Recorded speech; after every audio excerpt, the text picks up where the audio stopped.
Hi. Today's session is especially for parents. I know all of you are working really hard with your children. Your toddlers, your preteens, your teenagers. It's a lot of work. It's a lot of patience. It is a lot of determination. It's a lot of role modeling, and it's extremely difficult. So I completely empathize with you, and I understand that it can be very difficult. Should we give them the freedom? Should we hold them back? How can we empower them? How can we make them better human beings? How can we help them take better decisions? How can we help them be less absent-minded? All these questions come in the minds of parents, and they genuinely are taking all the effort to make this a seamless process. But the answers are not available. So today I'm going to share 5 neuroscience insights to tell you what you can do differently to build a stronger relationship with your preteens and teens. Why preteens and teens? Because this is the age where children are observing, are listening to the ideals that you present to them. Ideals like, this is how you should handle money. This is how you should handle work.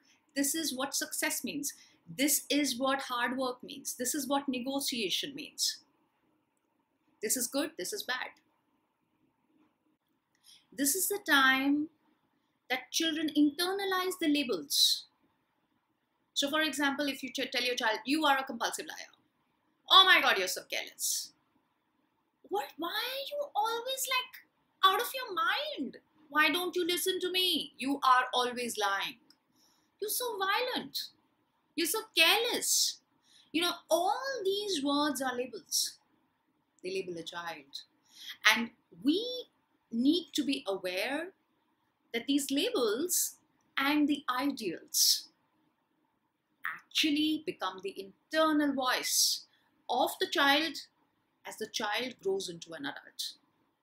So we need to be a little more, cautious and careful in terms of our delivery, in terms of our content, in terms of what we say to our child, right?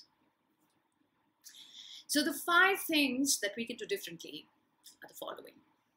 The first is respect. Now, if I tell you, treat your child as a friend, you'll be like, oh yeah, we're really friendly, We hang out, we have pizza together, and we go to have a burger, and we take a drink, and we go to the mall, and we do shopping. And oh my God, we hang out, we're friends. My child tells me everything. Now, when I talk about respect, it's a little different. I'm saying genuinely respect a child even when the child does not listen to you. I'm saying genuinely take a step back and treat your child at par with you. Can you do that? It's difficult. The moment you come down from your pedestal and treat the child as an equal, somebody who has equal responsibility, somebody who has an equal voice, somebody who has an equal opinion, could be good, could be bad. Then you get into a dialogue. You're teaching your child how to have a dialogue instead of saying this is right and that's wrong, or I'm always a parent and I'm always right. And I choose when I will give you the freedom to be an equal, and I choose when I give you the freedom not to be an equal. And that's not right. So respecting the child means giving the child the power to have a voice. Giving the child the power to say, you're a parent. You have a point of view, but I also have a point of view. That's so important in a relationship. And I'm telling you, the kind of relationship you have with your friends, or the kind of relationship you have with people whom you share that kind of an equation with, you will develop that equation with your child. So you're going to have better dialogue with your child, and you're going to have a stronger relationship if you start with respect. The second thing is responsibility. Now you'll say, oh my God, they're already so careless, they throw their stuff around, they don't pick it up, they're sleeping late in the day, They love to wake up through the night. You know what? That's all because of scientific reasons. Your children are not doing this because they're erratic. Your children are doing this because scientifically that is what is happening in their body. Teenagers do not have a prefrontal cortex. Their decision-making ability is less. They genuinely forget where they have kept things. Scientifically, they like to sleep in late during the day. Allow them that kind of time during weekends. They like to wake up at night because it keeps them up. So please try to understand that by your attaching an intention to their behavior and by your labeling them like this, you're actually moving away in the relationship. You're not moving towards them. And they're not doing it intentionally. But if you start labeling them, they'll say, fine, I mean, I'm already being labeled, so might as well just be like that, right? So responsibility means giving them a small piece, a harmless piece of responsibility, like grocery list, you know, or helping you run a few errands, where you guide them gently, but you also empower them. And empowering means let them make mistakes. It's perfectly fine. And encourage them for applying their minds. Encourage them to understand how things work. And encourage them to understand that it's perfectly okay and that they will get a hang of it. Responsibility at any level, for any individual, gives a lot of sense of pride. It gives a sense of pride to a person. So your child will start feeling proud in those interactions. He or she will start feeling proud in the relationship. And it will make it much more seamless and much more beautiful than just, you know, a relationship where you're a parent and this is a child and, you know, this banter going on. It becomes more meaningful when there's responsibility. The third thing that you could do differently is encouragement.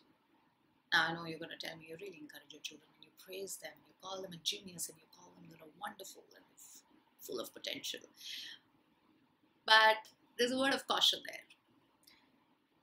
If the validation is on marks, if the validation is on external metrics, then it's a limited validation. What if, when the child grows up, he or she cannot seek that validation outside? Are we actually building a validation sense for them, which they will be finding in the future, and which they could link to success or happiness?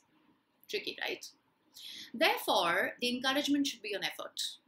The encouragement should not be on the outcome. Very tricky, right? It's perfectly fine if your child does not get full marks. But if your child has put in all the effort, and if incrementally there has been a little change, you should encourage that. Because encouraging the right behavior, encouraging the right patterns, helps them do more of that. And also at some level, gives a validation to a child that actually I'm responsible for what I'm doing. And my responsibility lies in the effort, which I could enhance. Also, because of the impatience that children have. Sometimes they want results to be really, really awesome, right? But that doesn't happen overnight. So you'll have to patiently tell them that it'll happen incrementally, 1%, 2%, 5%. And it's okay. We're in the long-term game. It's perfectly fine, right? This is a magical thing if you understand how to use it and how to explain to children that it's the effort that is in our control, not the outcome. And if the outcome is great, fantastic. But if the effort was great, excellent. The fourth thing, that is something that we practice with many people, and we read up so much about it, but I'm not sure whether we do it with our children, is empathy. Well, we're giving our children everything. Don't we empathize with them? I'm not sure. So empathy means trying to understand that they're also going through a struggle. Trying to understand that, especially this generation with, so many gadgets and so much information and so much peer pressure and so much competition, it might be a more difficult world than the kind of world that we have seen. We have given them all the comforts. We have given them, whatever we can in terms of infrastructure, in terms of, the best schools, in terms of the best education. But there might still be things that are lacking. What are the pressures? How do they feel? Why do they do what they do? What do they want the answers for? How can we help them? How can we listen to them rather than preaching? How can we empathize and try to understand the reasons behind their actions, not the actions? How can we understand the reasons behind their actions and not judge them on their actions? So, for example, especially with teenagers, if they feel attracted to somebody, are we going to judge them on what they have done? Or do we want to find out what are they looking for? They might be looking for a sense of belonging. They might be looking for somebody who does not judge them. They might be looking for an accessible person. Empathy is the best way to build a deep relationship with anybody. So don't exclude your children from empathy.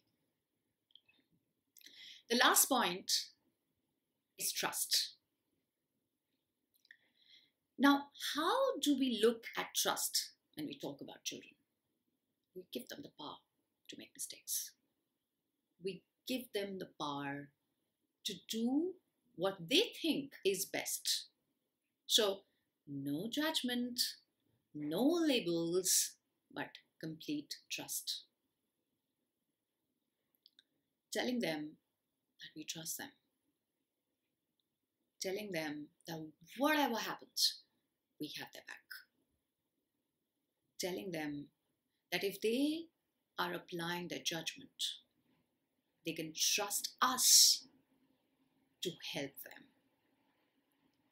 Telling them that we want to build a better relationship with them, to understand things better from them. So, parenting, again, is a really difficult task.